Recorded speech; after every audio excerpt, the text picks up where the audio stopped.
Really good to meet everybody. I'm Heather Price, based at the University of Stirling, and yes, regional clean air champion for Scotland.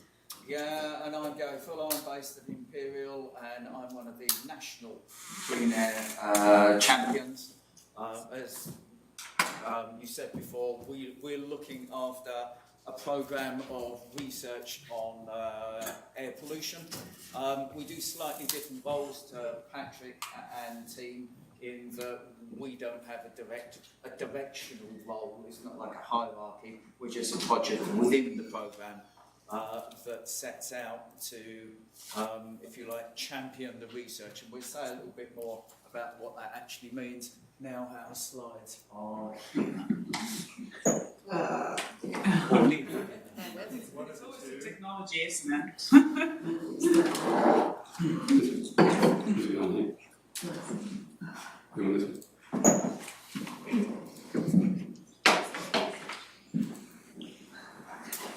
Okay, so just filling in the gap. We can move on to our. We can, yeah, can't we can ad lib. It's fine. Go on. Right. So what we really wanted to do first was really kind of do a bit of a pulse check of the room and to understand a little bit about what air pollution means to each of you in the room.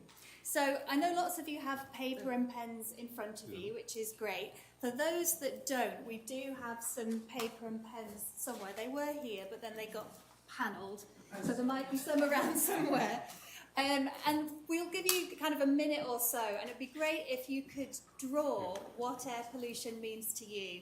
And if you're online, perhaps you can write in the chat, or you could we could see people before, so I was thinking they could put their pictures up, but maybe you could write in the chat if you're online.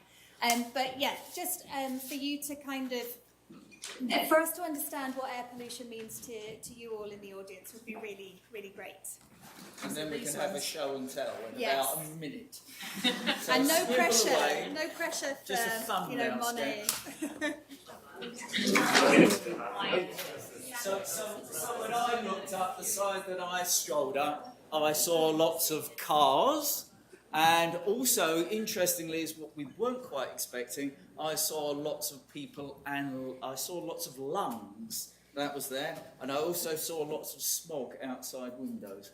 What did you see? Yes, in my part of the room, there were a lot of factories, a lot of cars, and the odd inhaler floating around in that side. Yeah. So yeah, I mean, it's just really interesting to kind of see how we perceive air pollution to be. And you know, a lot of the research, we'll talk about this a little bit later on, but a lot of the kind of clean air research is moving from kind of outdoor environments and outdoor air pollution to thinking about actually the places where we spend most of our time indoors. And I didn't see anything looking at indoor No, I didn't see environments. indoor at all. So I think it's just interesting, and it's good to see those kind of links with health as well. It's not just about the sources; it's about the role that it has on people and the environment as well. Mm-hmm. Okay, shall I Yes. move on? Is it going to work if I just try and scroll on? Yeah. Okay. Yay. So, when you do this often, you've said most people draw sources rather than anything else, like factories, cars, and so forth. But really, you know, air pollution really isn't about that. It's about the impact it's having really on, be it ecosystems or be it on people. I've got a side hustle where I write for the Guardian newspaper about air pollution. And I wrote a piece about 3 years ago on air pollution in Indian cities. And the picture desk, which is separate from what I do, attached this picture to the piece. And I thought it was just so strong. It reminded me so much of the photographs we see of the 1952 smog in black and white, you know, with buses coming out of the murk. But this one is actually in colour, if you look very carefully. And this is a contemporary photograph of what people are experiencing in India today. Well, not literally today, but each year and for many days of each year. And, you know, this is a person being exposed to air pollution. Okay, it comes from sources, but it's a person-orientated view of it. Sorry, I've just pressed the wrong button on your slides. So we often think of air pollution as a local issue, and just very quickly, it is, but it's also a global issue, and I don't think we should not forget that. Next week, there will be a revision to the State of Global Air's statistics, which will put the annual premature deaths from air pollution at about 8.1 million per year. And, you know, it's a huge, it's a huge environmental stressor, and it's one of the leading causes of premature mortality around the globe, ahead of many other more well-known risk factors. So if you want to have a check out the State of Global Air report, especially with their new report next week. So in the UK, what are these impacts? We have estimates from UKHSA of somewhere between 29 and 43,000. There are estimates from London of around about 4,000 early deaths per year. And this is only really looking at the peak of that effects pyramid. We're not looking at the morbidity. We're not looking at the people with asthma. We're not looking at the people that can't go to work or that can't do something in their day. We're not looking at the impacts it's having on people's lives. It's only a mortality figure. But nonetheless, it's quite illustrative of just the size of the problem.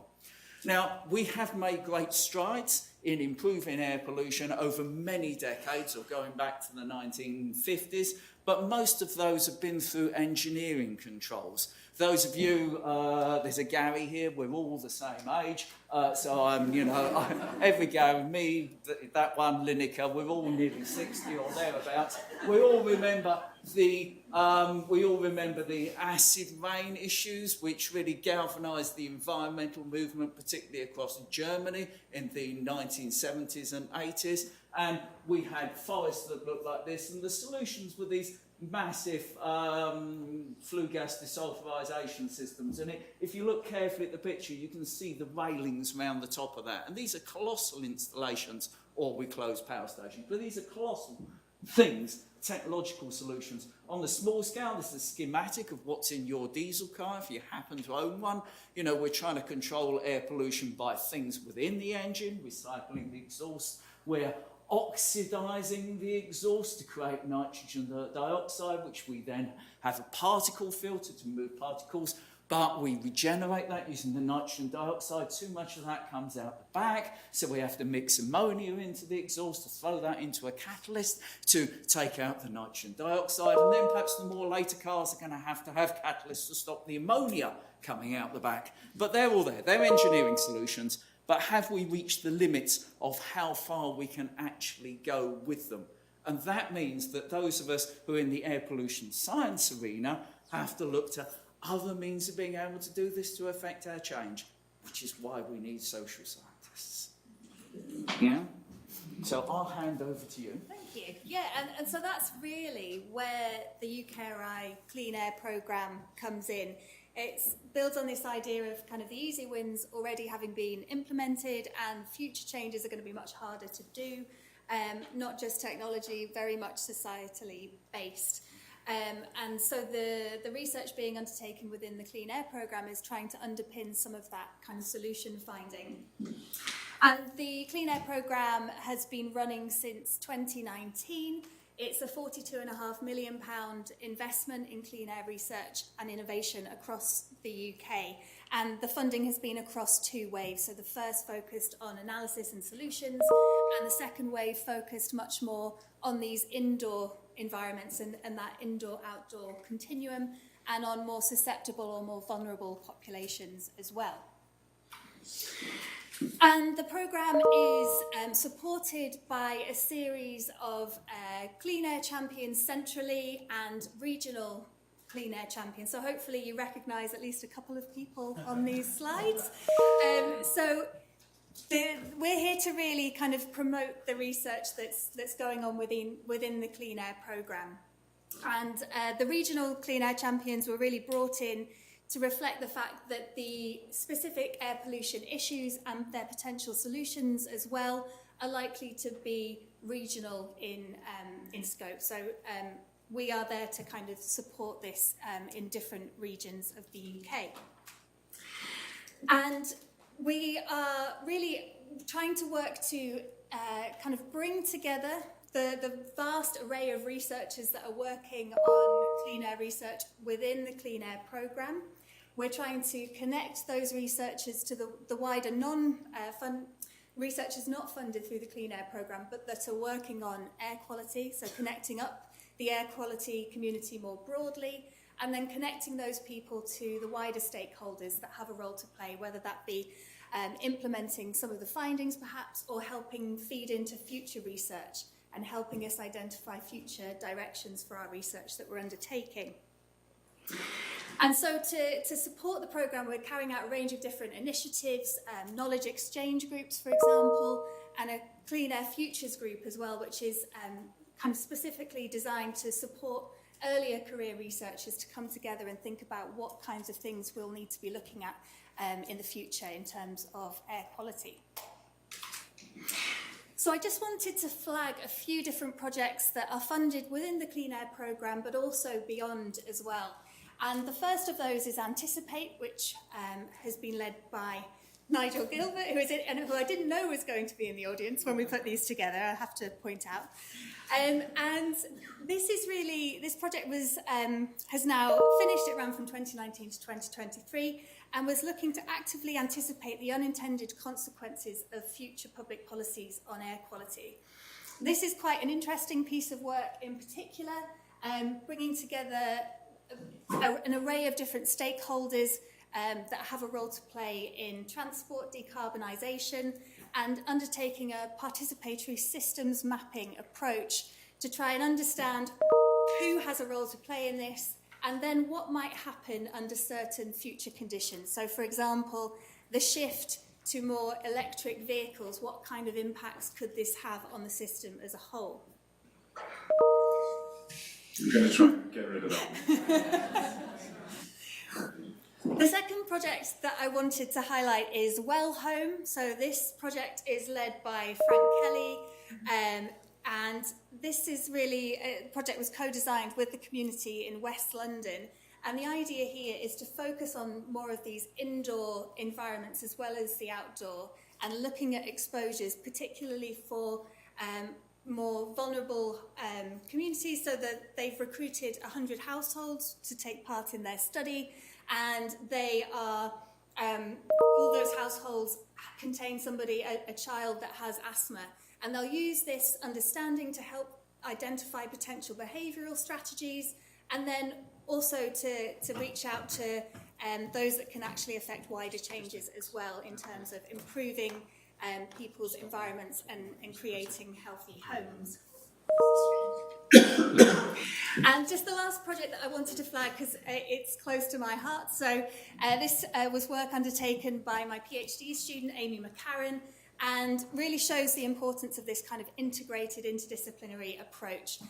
So she was aiming to co-develop behaviour change interventions to help improve air quality for people with asthma in Scotland. She started out by interviewing people with asthma and understanding how they experience air pollution in relation to their asthma and its management. You can see a couple of examples of quotes here on the slide. And what we really saw was that people treated the home environment as a very much a safe space. It was seen as a bit of a protective bubble where they could protect themselves and reduce their exposure to air pollution and improve their related health. And that people outside of that home environment were seen as much harder to control, and you had to kind of switch behaviours when you went outside of the home and start sort of outrunning air pollution or trying to avoid it, or kind of being agile and trying to get away from it. So we then undertook a baseline monitoring campaign, measured their exposure to air pollution indoors and outdoors, and also looked at their time activity patterns, so where they were and when, and their asthma symptoms as well, and combined all of this together, and were able to create these graphs which showed what happened to their exposure when they were undertaking particular activities. So the intervention group then worked to identify which behaviours they would feel willing to change, And we used the NHS Scotland Motivations, Actions and Prompts tool to help them identify these and to see if they could reduce exposures, which they did. However, it was a very intensive way of working, and so we're now thinking about scaling up and out and seeing how that works in future work. I'll hand back over to Gary now. So as part of thinking about what we wanted to say, Patrick, you asked me specifically to focus on the issues of mis and disinformation, which has entered our arena very suddenly for the very first time.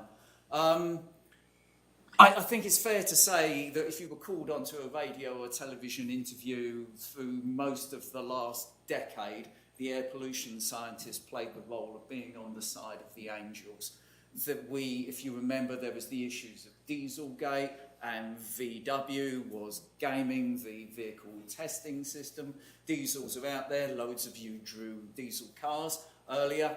I presume they're diesel. Anyway, diesels were out there on our streets spewing out pollutants that they didn't spew out during the test cycles. And this, of course, we were surfacing evidence from our work in London and elsewhere that this was affecting children's lung growth. We were there trying to point this out. We were on the side of the angels. And then suddenly this changed last year. So we had a number of things coming on. We had the advent of the ULEZ, and the earlier presentations really teed this up quite nicely. And we had the Uxbridge by-election as well, where it was seen that a wedge issue could be created around the ULEZ. And for this puts us into a territory that our community is utterly unequipped to do so. You can see some of the narratives up there on the left-hand side, and you can read the small print later on the slides, but there's a number of narratives that are put forward. The first one is Esther McVeigh, for instance. She hasn't said this, but she went into Cabinet and said quite recently that she was there as Minister for Common Sense, didn't she? And so the first narrative appeals to that air pollution has got better since the 1950s. It cannot be harming you now. The second one plays to the fact that there is disagreement amongst scientists. In fact, there is actually very little, but there's disagreement among scientists and uncertainty, and this isn't being explained to you in these very definite numbers, like the Mayor's 4,000 odd premature mortality per year. Then the next one is that scientists and policy makers that should be neutral in this process are in fact activists. And it says here, and I think, you know, the finger's pointed at some of us, that we are activists with an agenda here. And therefore that gives license for these individual scientists to become the subject of, you know, attacks in the media and so forth. For the ULEZ reports that had come out before this point, I had been the reviewer of them, and this was stated clearly in the reports because I was keen on that transparency. But it left an avenue that was open where, let's say, other actors could come in here and try to disrupt the process of science going to policy by saying that at the point science is translated to policy, that interaction there is corrupt. And the nature of that corruption was put forward, and I was on the front page of the Daily Telegraph, which is on the, that's my face, excuse me, over there. And the whole thing that was put forward was that I should not have been reviewing this because my department receives money from the Mayor's office from Transport for London. But which university department does not do some sort of work for an arm of government or government agency? It's the way in which we create impact, isn't it? It's part of this. But that's not part of the angle that's used here.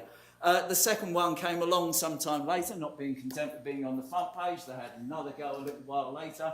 And I'd done a talk where I asked people to imagine, it's in a church hall, to imagine a city whereby we actually thought about repurposing the urban space to think about taking out the roads and using them for other purposes. So we therefore have city roads should be ripped out completely to fight pollution, says government advisor, which really makes life difficult when you're a government advisor if you have to say why this is up there. My boss, Frank Kelly, you mentioned before, he's been implicated. I haven't got the front page, but he was there much bigger on the front page of the Telegraph as well. And it's really, really difficult and unpleasant. Another dimension of this, who's heard, just quick show of hands, of Ellicus Deborah? That's actually pretty good. That's nearly everyone in the audience. So February 23 was the 10th anniversary of Ellicus Deborah's death. She is the first person globally, and certainly UK and globally, to have air pollution listed as cause of death on her death certificate. For our community, in terms of air pollution and epidemiology, this was a really important narrative that helped us explain things, since most things about public health are done at the population level, whereas when people perceive their own health, they're seeing it at the individual level, and the interactions with their doctor are at the individual level. And bridging those is quite difficult. And Ella's death partly did that. It also had huge significance as the report that went with it on the Prevention of Future Deaths report, which is talked about less, but it, is extremely impactful. Now, Ella's mum, if you've come across her, Rosamond, has become a campaigner originally to get recognition for what was her daughter's cause of death, and then going forward to ensure that it doesn't happen to more children. But this was also, and she became caught up in the ULEZ debate in a bizarre twisting of the actual evidence around this. As I say, I've got a side hustle with The Guardian. I spoke to Amelia Gentleman, who writes on different things to me and things that are much more social. And she did this wonderful piece on how anti-ULEZ campaigners have misused the air pollution finding. And there's Rosamond's mother there.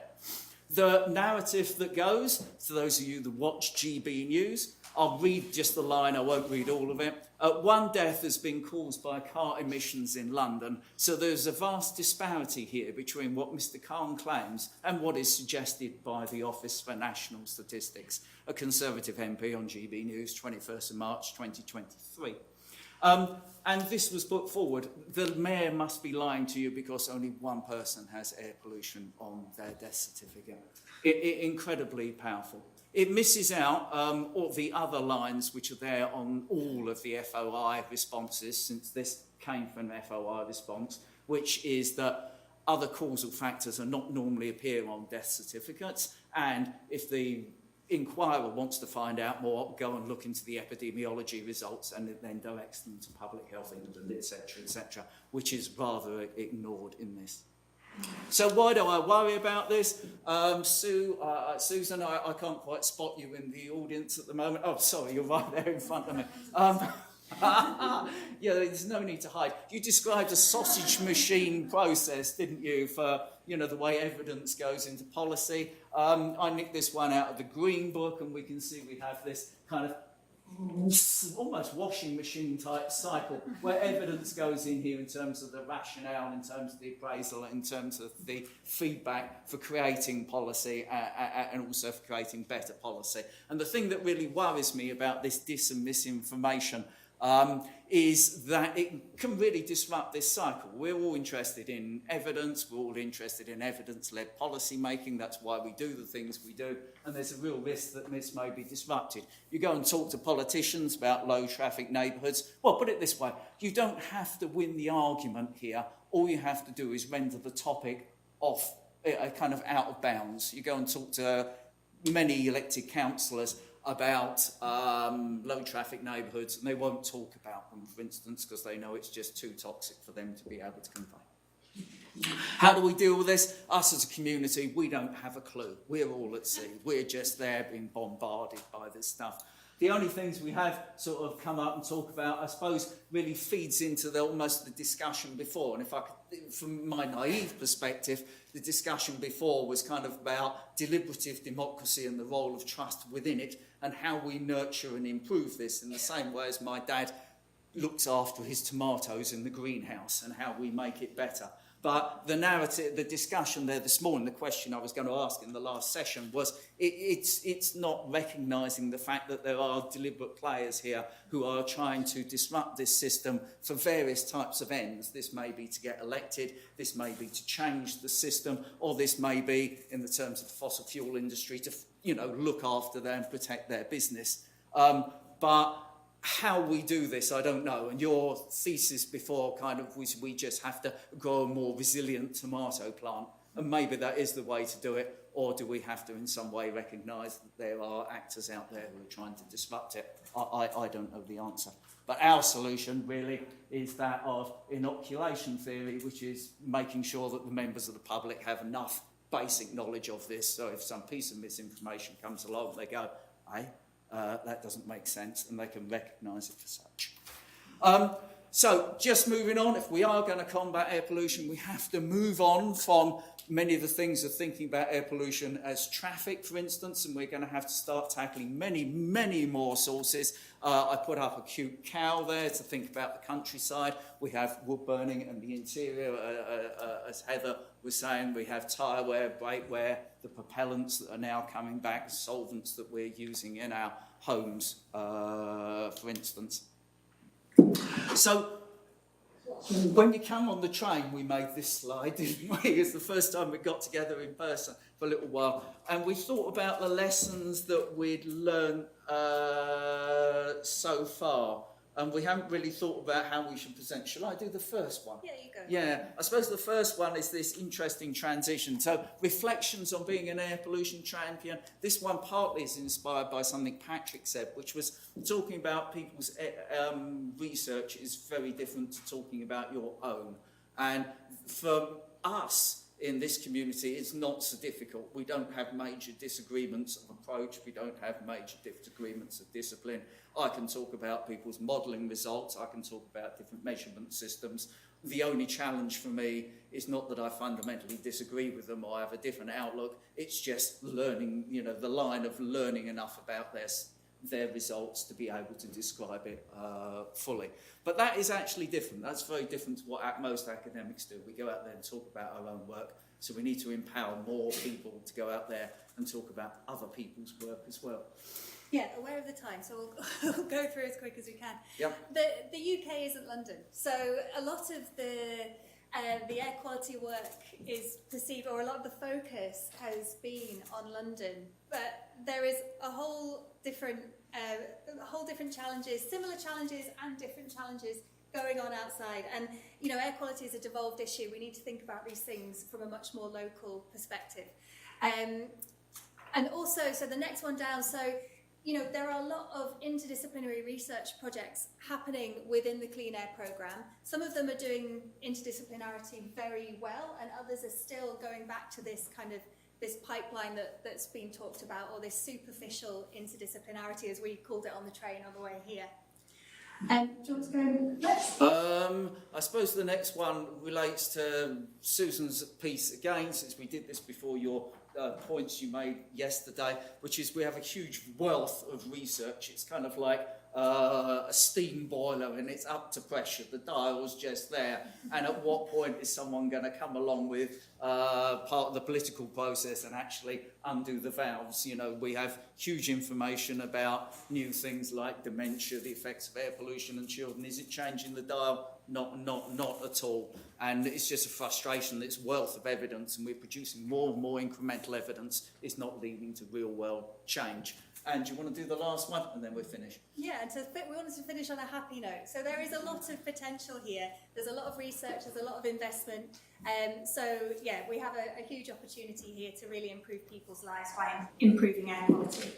So there's a question here, how can social science be better integrated into this? But it's also important to think about this in a positive way. We do have an opportunity here that, say, by making better urban areas, that we can sort so many problems all at the same time, not just those of air pollution, but those of climate, those of social exclusion by transport systems and so many other things. If you look at that kid there, he's in a school street on his space hopper, and he's playing in the space that is often occupied by cars, and he's beaming from ear to ear. And if there's no other motivation to take action in this arena, you should look at him and think about the opportunities that it's possible from that point. And yeah, I think we'll stop at that point there. Oh, and if you want to come to our conference in October, you're more than welcome.